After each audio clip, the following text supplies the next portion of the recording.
Bonjour, je suis Christophe Mallet, praticien de santé en naturopathie et iridologie, également praticien en réflexologie plantaire émotionnelle et praticien EFT Matrix Reimprinting. J'accompagne les individus à trouver un équilibre en fonction de leurs demandes, en fonction de leurs objectifs, pour optimiser leurs conditions de vie, leur évolution dans leur environnement et éventuellement les amener à aller un peu plus loin pour élargir leur champ des possibles. Voilà. Je suis installé depuis maintenant une quinzaine d'années. J'ai eu l'opportunité de voir diverses personnes, divers profils, divers individus, diverses demandes et d'être enrichi à chacune des rencontres par les expériences partagées, les objectifs mis en place et les retours gratifiants pour les personnes avant tout dans l'atteinte de leurs objectifs et même au-delà.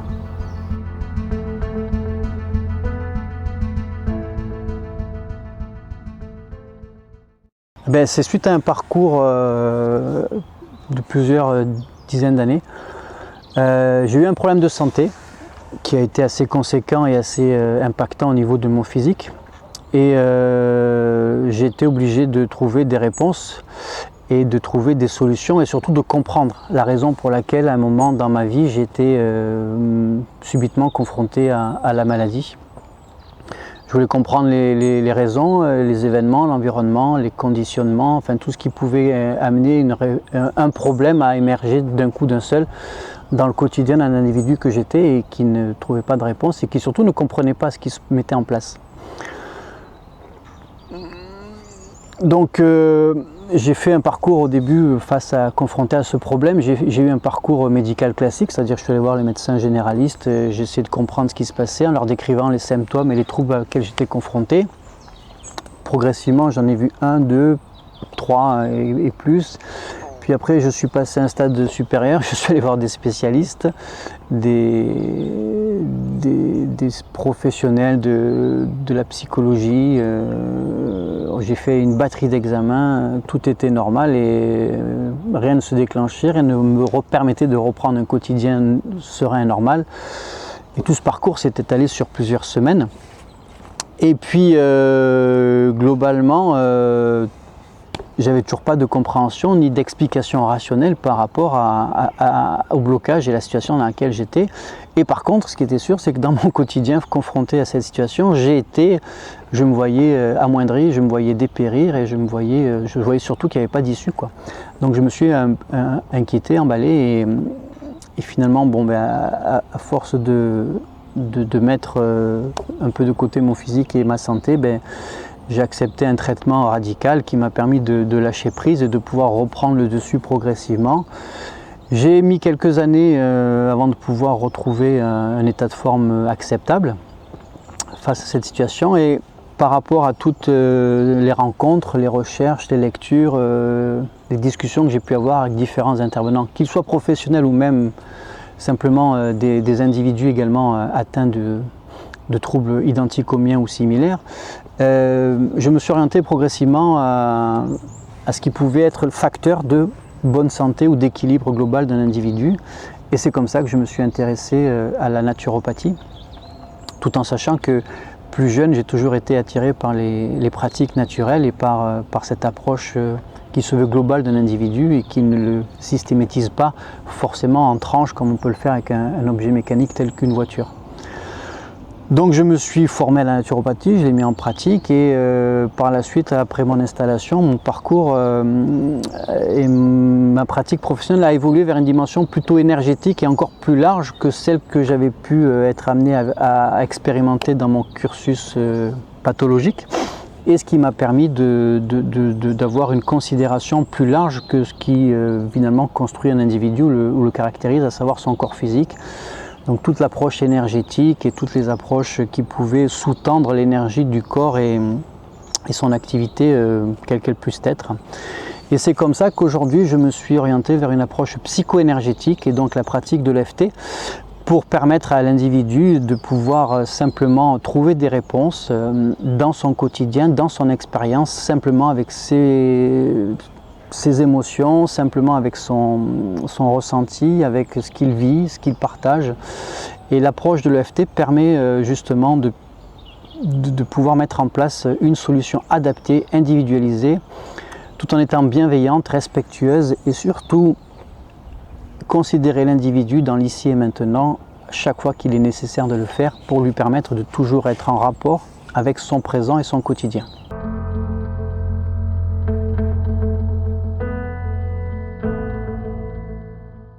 Donc l'EFT, qu'est-ce que c'est? C'est une technique psycho-énergétique qui permet,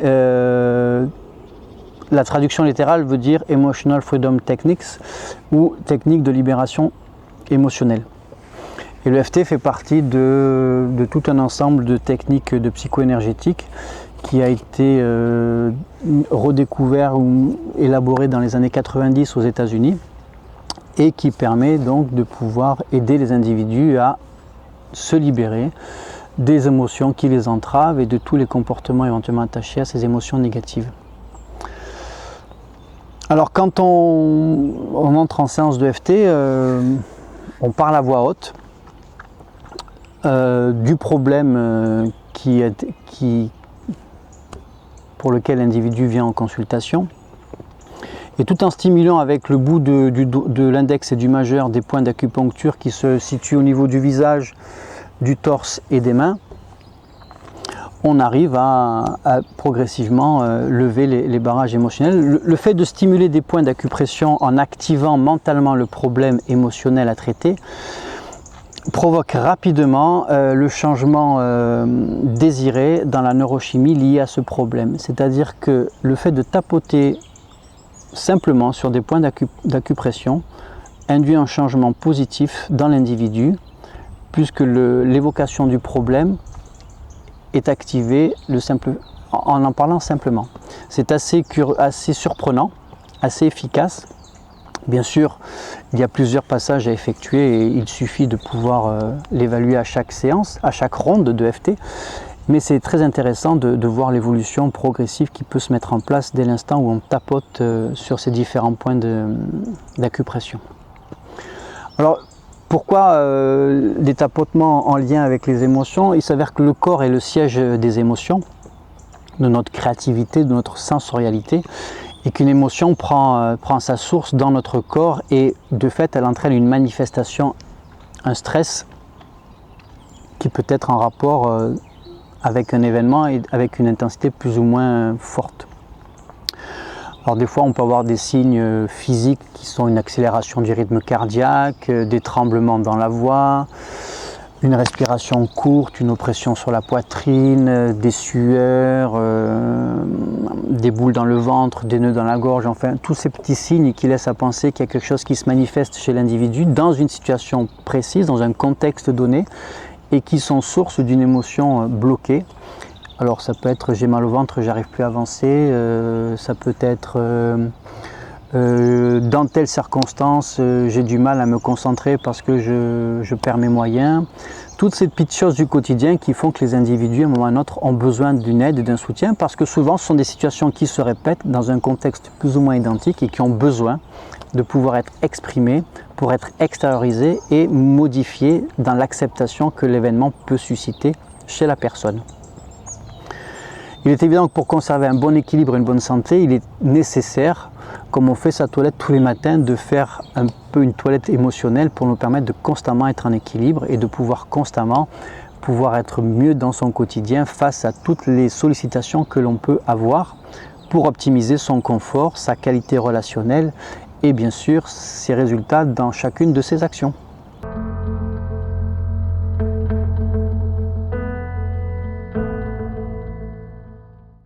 J'ai une considération beaucoup plus très large de la réalité, c'est-à-dire que je considère qu'il y a la réalité physique et observable, objectivable qui nous entoure tout à chacun, que l'on peut objectiver dans les plantes, dans les fleurs, dans les êtres humains avec qui on échange et l'on communique. Et il y a tout le côté imperceptible, invisible, qui rentre aussi dans une réalité qui constitue un ensemble beaucoup plus large et qui nous permet d'éventuellement assister à des phénomènes ou des lois qui peuvent nous dépasser mais qui sont objectivables. C'est exactement comme le spectre de la lumière visible. Nous avons accès à une certaine fréquence du spectre visible et au-delà de ces fréquences, nous ne sommes pas capables de percevoir les autres fréquences. Et pourtant elles existent. C'est pas elles sont invisibles par rapport à notre système des sens, mais elles existent, elles ont une réalité. Donc c'est pour ça que mon approche de la nature est aussi large que ça. C'est-à-dire qu'il y a tout un spectre qui existe et nous n'avons accès qu'à une petite partie de ce spectre-là. C'est pas pour ça que l'autre partie du spectre doit être occultée.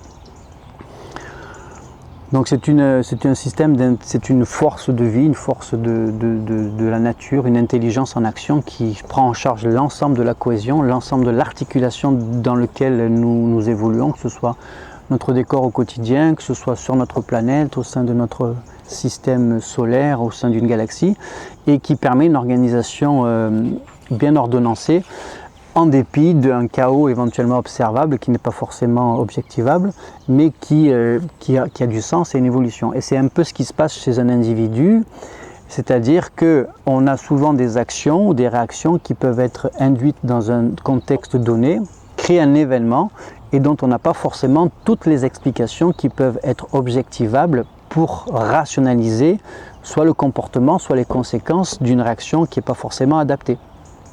C'est pour ça qu'il est intéressant, avec l'EFT, de pouvoir avoir accès à ces informations-là, simplement en partant des informations qui sont données par l'individu, ici et maintenant, dans le respect de son vocabulaire, dans le respect de la forme qu'il nous donne, dans le respect de l'expérience vécue, dans le respect de son ressenti, avec une humilité, parce qu'à toute épreuve que vit un individu, il y a forcément une souffrance et il y a forcément du sens à la fois dans la définition et dans la direction prise qui nous permettent de comprendre beaucoup mieux les raisons qui ont pu conduire un individu à être à un instant T tel qu'il l'a été et de lui expliquer, de comprendre avec lui, avec ses mots, pourquoi il a agi comme ça, sans pour autant le culpabiliser, mais juste expliquer la rationalité et l'amener à modifier ce comportement juste par la compréhension qu'il pourra avoir à ce moment-là de son comportement dans une situation donnée.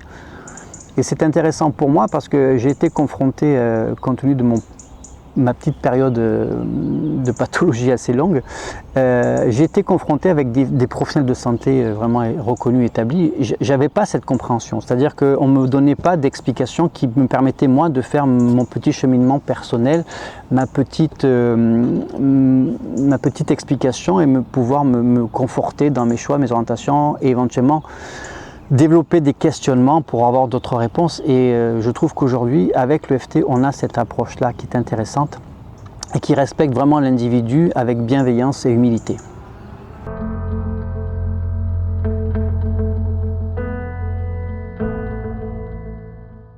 Alors, il est certain que depuis que je pratique les sciences de les soins en naturopathie et les soins en énergétique manuelle et d'autres techniques psycho-énergétiques, il est certain que ce qui s'est élargi, c'est mon rapport à la nature qui est beaucoup plus large dans le sens où j'ai beaucoup plus de perception, j'ai beaucoup plus de ressenti, j'ai beaucoup plus d'intuition, j'ai beaucoup plus de créativité, j'ai beaucoup plus si vous voulez, de saveurs à identifier. Donc c'est vraiment un élargissement des perceptions extrasensorielles qui à chaque instant me permettent, en tout cas moi, de pouvoir ressentir une richesse et une diversité qui ne sont pas forcément palpables juste avec l'expression de nos 5 sens.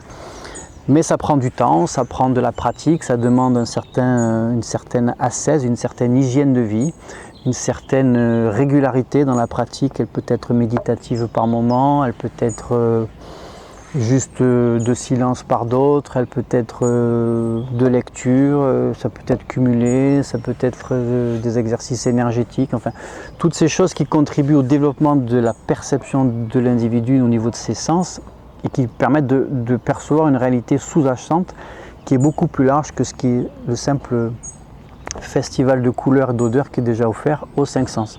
C'est en ce sens que effectivement ma perception ou ma spiritualité, mon rapport à l'univers s'est élargi parce que j'ai une perception vraiment pas illimitée mais disons beaucoup plus large, quoi.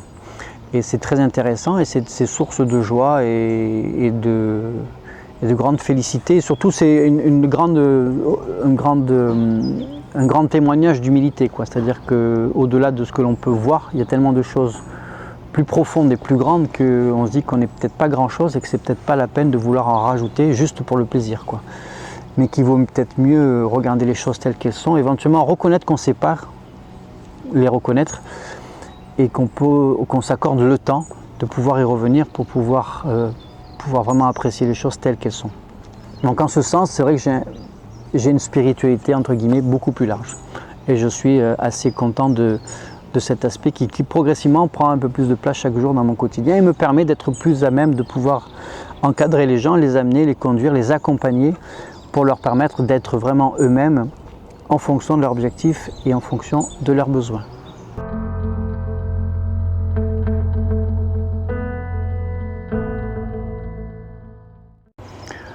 La séance de FT se fait en échange interactif entre le patient et le thérapeute, en l'occurrence moi.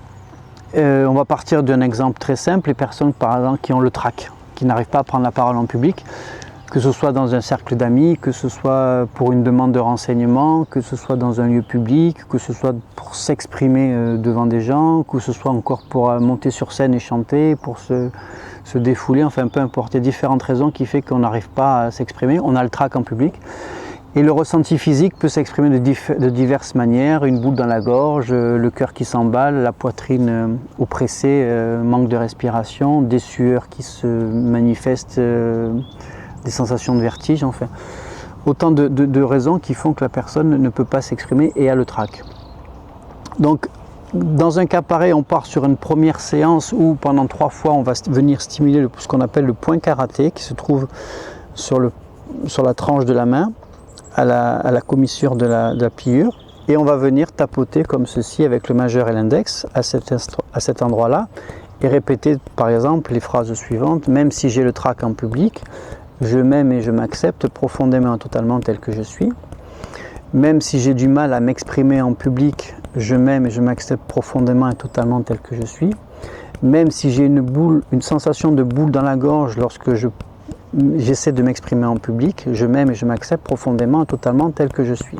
Voilà, là c'est un premier passage où on plante le décor, enfin, où on exprime ce qui se passe. Et ensuite on va faire ce qu'on appelle la ronde FT, où on va venir taper sur les différents points d'acupuncture situés sur le visage, le torse et les mains. Le premier se situe au niveau du crâne. Et donc on va parler notamment des sensations. Cette sensation, cette boule dans la gorge. Ensuite on vient au début des sourcils. J'ai du mal à parler en public. Cette boule dans ma gorge, au coin des sourcils. Ensuite sous les yeux, cette difficulté à parler en public. Cette peur de s'exprimer en public sous le nez. Ensuite sous le menton. Et cette sensation de boule dans ma gorge. Ensuite au niveau des clavicules, cette difficulté à parler en public. Après sous la poitrine, cette sensation dans la gorge. Puis sous les bras, cette difficulté à parler en public. Sur le pouce, à l'angle de l'ongle, j'ai du mal à parler en public. Cette sensation dans la gorge sur l'index, cette boule dans la gorge sur le majeur, et puis sur le petit doigt, cette difficulté à parler en public. Et enfin sur le dos de la main, dans le dernier sillon de la main, cette difficulté à parler en public. Voilà, ça c'est une ronde complète de FT avec une thématique donnée qui permet de voir comment évolue la personne lorsqu'on parle de problématiques, et le fait de stimuler les points d'acupression en activant mentalement le problème émotionnel à traiter provoque rapidement le changement désiré dans la neurochimie liée à ce problème. C'est comme ça qu'au cours de la séance, progressivement, le barrage énergétique mis en place par l'émotion mal vécue se lève progressivement et la personne est amenée progressivement, tranquillement, à son rythme, à pouvoir dépasser son blocage et pour pouvoir en faire une force. Voilà le déroulement d'une séance EFT de façon basique et sommaire.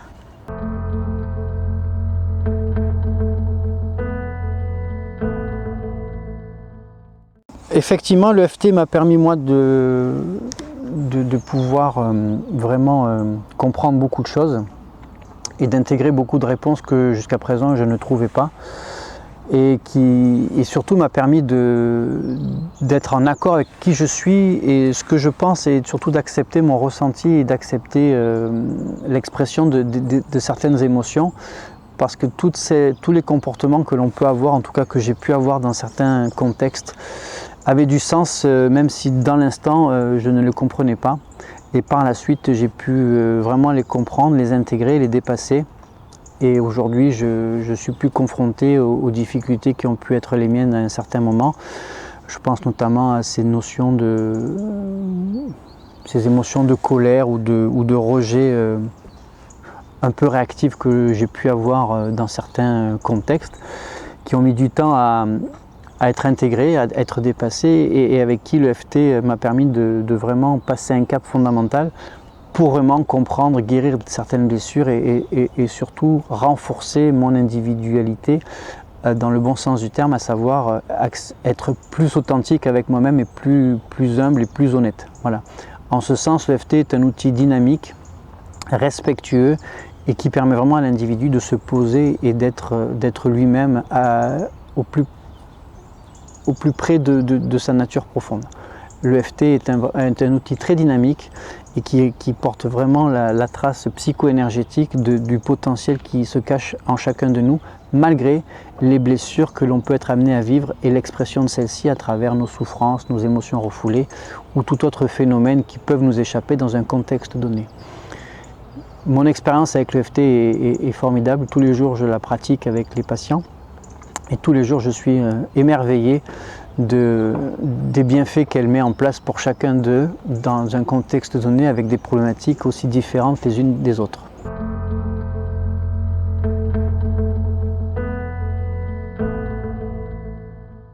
La correspondance entre les énergies et les émotions, ou les organes et les émotions, existe. Elle a été définie dans l'énergétique chinoise, donc, qui est la base de la médecine traditionnelle chinoise, à savoir que les 5 loges propres aux 5 éléments correspondent à 5 émotions fondamentales qui peuvent s'exprimer. Donc il est certain qu'en ayant un certain comportement, on va venir entraver la fonction de certains organes, et donc on va avoir une plénitude ou un vide d'un organe correspondant, à supposer que ce soit par exemple la colère qui s'exprime dans l'émotion. Un individu qui ressent de la colère laisse supposer qu'il ait une fonction du foie, la loge bois, en excès. Donc effectivement, si on n'arrive pas à avoir accès directement à cette colère, peut-être qu'en travaillant sur son foie, en énergétique, on peut arriver à améliorer quelque chose, pour pouvoir après être amené à travailler sur sa colère. L'EFT permet lui de pouvoir accéder directement à la colère de l'individu sans pour autant travailler sur l'organe. Mais ce n'est pas pour ça qu'on n'aura pas d'impact sur l'organe de l'individu. On va traiter l'émotion. Ça permet un raccourci qui, dans la séance, va permettre de gagner du temps pour l'individu dans l'intégration de son quotidien vis-à-vis de son comportement excessif et qui peut le perturber. Mais le lien existe et la capacité à pouvoir le prendre en charge aussi. C'est un peu plus rapide et c'est différent.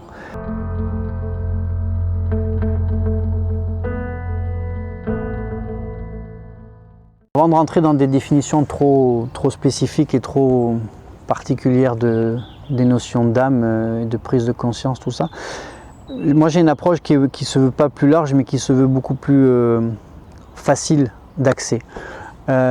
Pour simplifier, et mon approche à moi est la suivante, c'est-à-dire que le corps est le véhicule de l'âme, et l'âme est au service de l'esprit. D'accord ? Donc, si on passe par son corps, si on est dans l'ici et maintenant, on va forcément prendre conscience, sous une forme ou sous une autre, de messages qui peuvent être mis en lien avec l'âme. Mais pas uniquement. On va déjà répondre aux besoins qui sont mis en avant par notre corps, en étant dans le respect de soi, donc en étant plus en harmonie avec notre nature et par voie de conséquence en résonance avec la nature environnementale. Et donc, dans l'organisation parfaite de la nature au sens large du terme, en prenant conscience de son corps dans sa structure fondamentale et en répondant à ses besoins, quelque part on répond aux besoins de son âme, simplement parce qu'on se respecte soi avant tout. Donc je crois que c'est ça qui est important. Et l'EFT permet justement cette prise de conscience de son corps, mais en tout cas, on ne peut faire une séance d'EFT que dès l'instant où on passe par un ressenti corporel.